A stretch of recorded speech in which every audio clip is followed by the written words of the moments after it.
Hello, Mike here from award-winning John Knight's Virtual Tours of Scotland, our usual live Monday tour.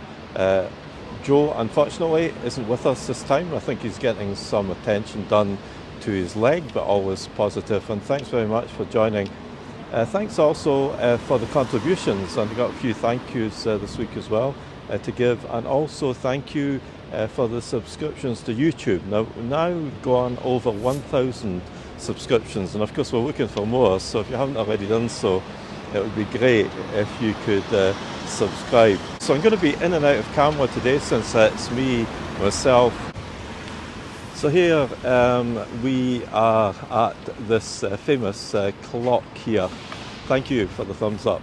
And this clock is known as the Binns Clock, B-I-N-N-S, because many locals may remember this building as being Binns department store, and you can hear it chiming now, and that just tells you I'm okay. I'm a bit ahead of time starting the tour today, but here we are, bang on 3 o'clock.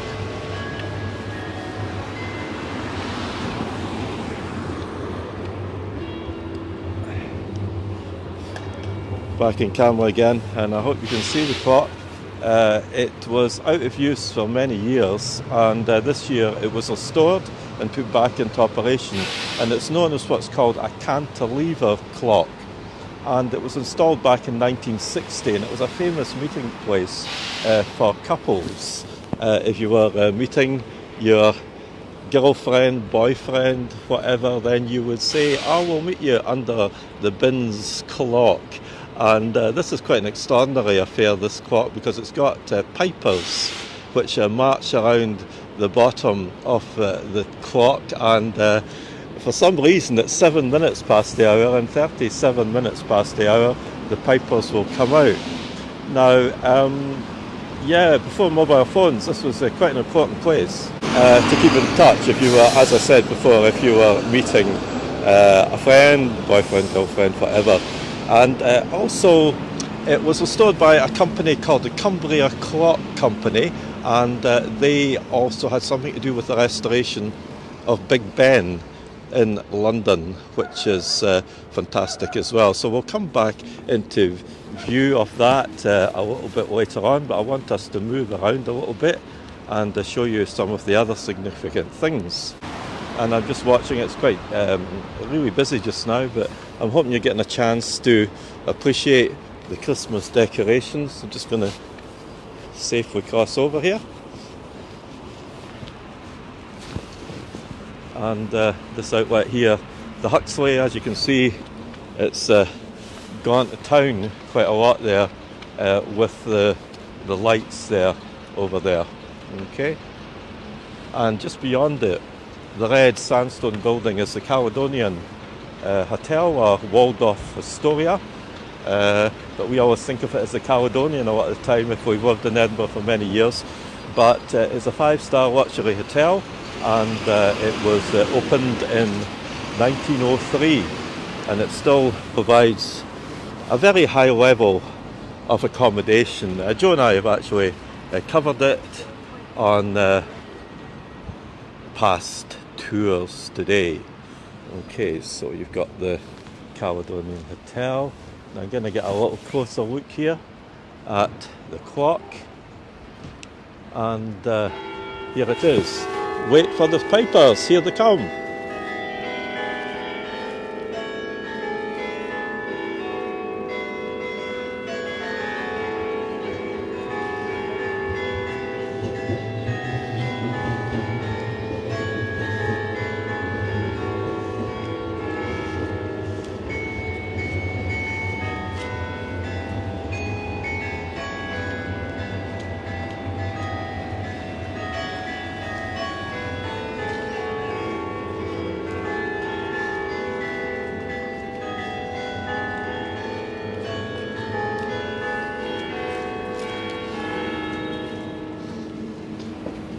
So I've had a question from Francis asking me if I've ever stayed at that hotel, and I've got to admit, no, I haven't.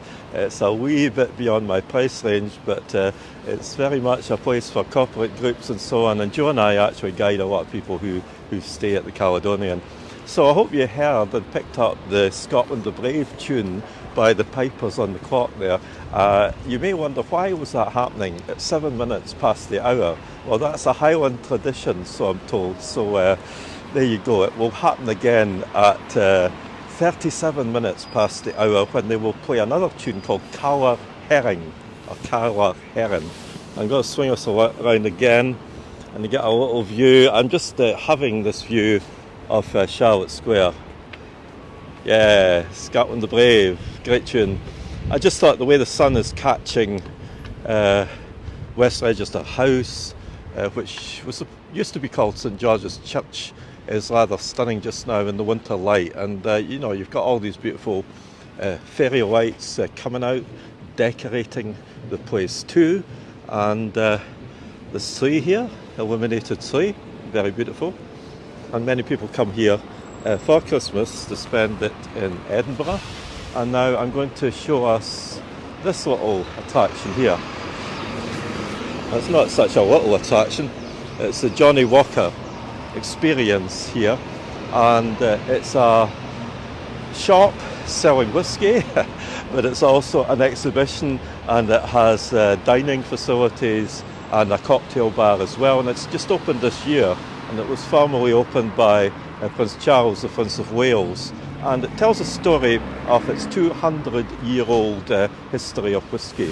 So I'll have another little look in here, and it's got all sorts of souvenirs connected with it.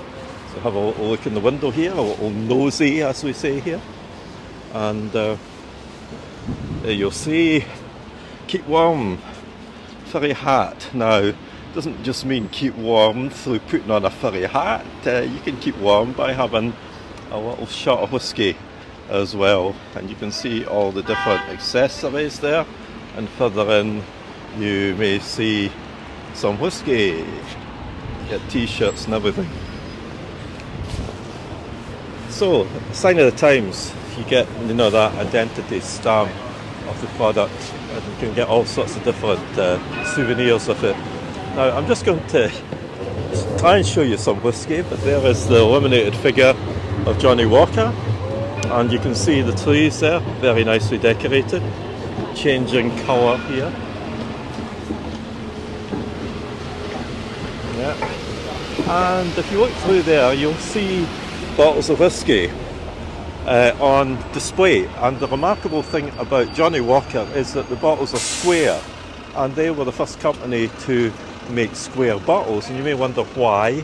That was because they could pack more into cases for export, so you weren't exporting air so much. So it makes a good bit of sense. It's a very distinctive bottle. Okay, so we'll get another close-up view of the Waldorf. Yep. I'm going to cross over, and I want to tell you something about this church here. And this is St John's Episcopal Church. Now, St John's Episcopal Church, it took over from another church that we've actually spoken about before, which happens to be the older building of the Scottish Episcopal Church, which was St George's West Church. So you see the tower there in the distance there with the sharp pointed spire. Well, that happened to be the church for the English form of worship, which is called Episcopacy. And they moved out of here in about 1818, out of this one, when this new one was built. And the new one is St John's, which we'll see in a minute again. St John's was built by an architect called Sir William Byrne, B-U-R-N. And he was a highly talented architect. He was the son of an architect. He was born in Edinburgh. Oh, there we go. There's a clock again, striking the quarter hour. Yeah, he was born in Edinburgh, and he served his trade under a man called Sir Robert Smirk, who is probably better known across the UK as designing many buildings, very important buildings in fact, in London.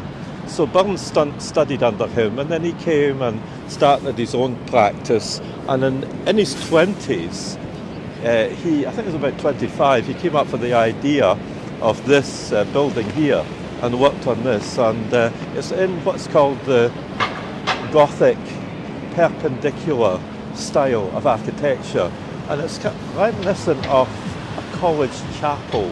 If any of you have been to Oxford or Cambridge, it might bring back a few memories of that type of architecture.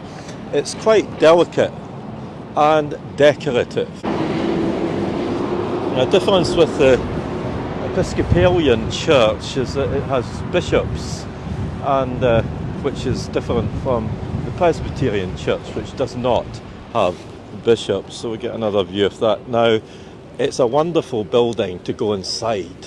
It's just fantastic because not just the outside here, which is stunning, but they have what are called fan vaulting. Now, fan vaulting is taken from the architecture of Westminster Abbey, of the chapel of Henry VII, if any of you have ever been in there, and it's got some stunning design plaster work on the ceiling, that chapel, and this was influenced inside by that building also. So William Byrne was learning and being influenced all the time. It's also got a great collection of stained glass. In fact, it's a great place to go into. You want a bit of peace and quiet, if there's not a service going on, to pop in there. And the wonderful stained glass designs are just stunning. It's got the finest, I would say, the finest windows in stained glass in Edinburgh, even above St Giles. It did actually have a crown spire at the top. Now, crown spire, if you think of St Giles, where Joe and I have covered recently, is a hooped, open arch top. But a bit of time after this church was dedicated, there was very strong winds, and the crown blew away, and it's left with what it's got today, which I think is rather good. And over on the other side of the street is RBS. This was quite significant in the 1960s, this branch of RBS, because it was only women's branch, or ladies' branch as they used to call it, and it had ladies' staff, and it would be a place where women would go to do their banking. But I don't know if we get away with that today, with equality and all that sort of thing, but that's where it was. Across there, Tesco now over there as well. So we'll take a little wander, a little stroll, and thanks for coming along with me today. Thanks for keeping me company in this little guided walk.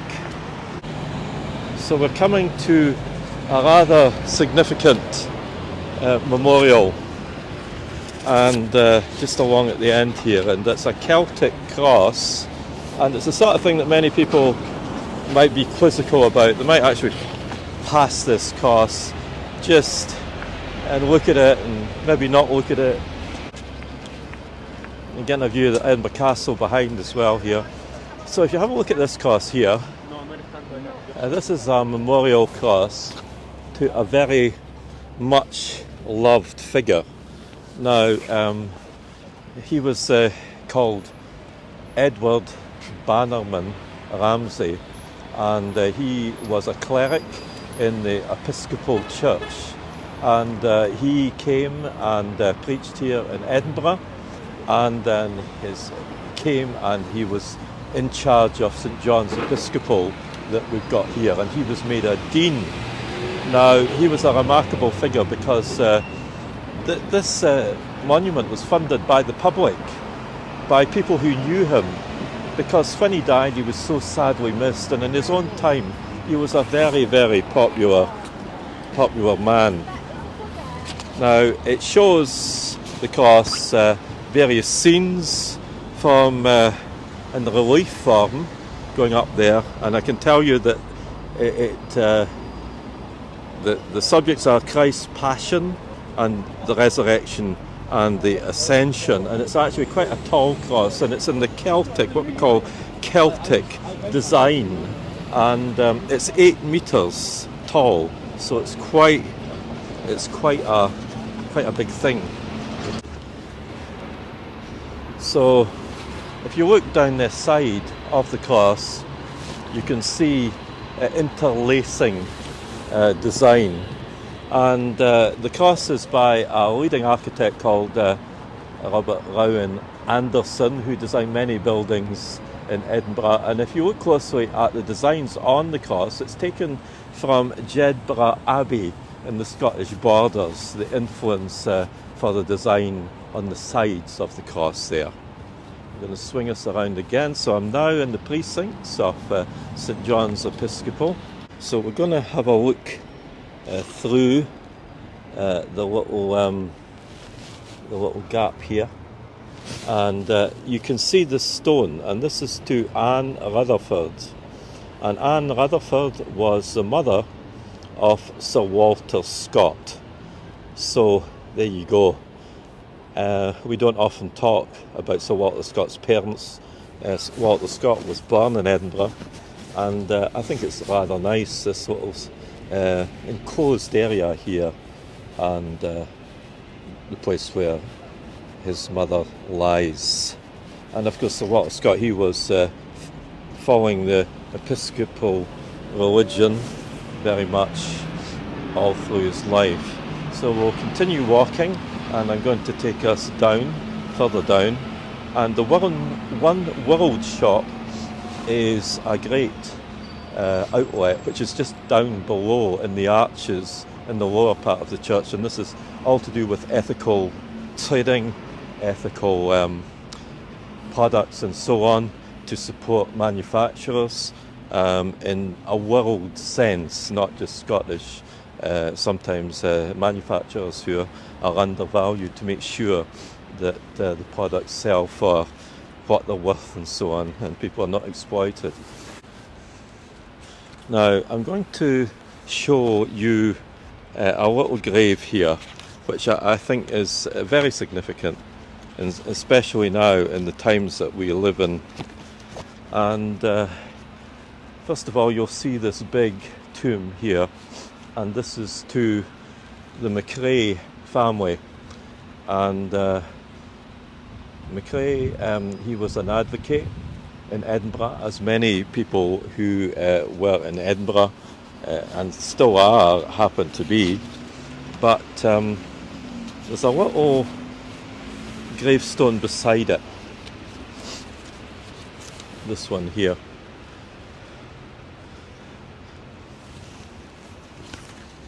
Right, now this one is to a lady called Malvina Wells. Now, you may not have heard of Malvina Wells, but I'll give you some information about her. She was the only known person who was born enslaved that we know of, being buried here in Edinburgh. And her dates are 1804 to 1887. And she was from the West Indies, and she was in the slave register of 1817, and we know that for sure, that she was described then as mulatto, M-U-L-A-T-O.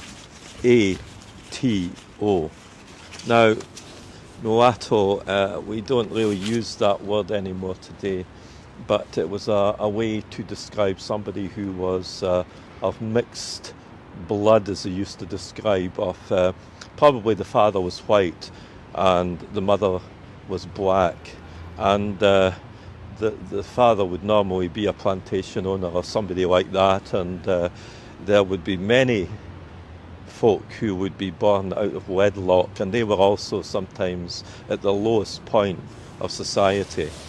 Now, this lady, Malvina, she came to Edinburgh, and she was employed as a domestic servant and lady's maid by the McRae family.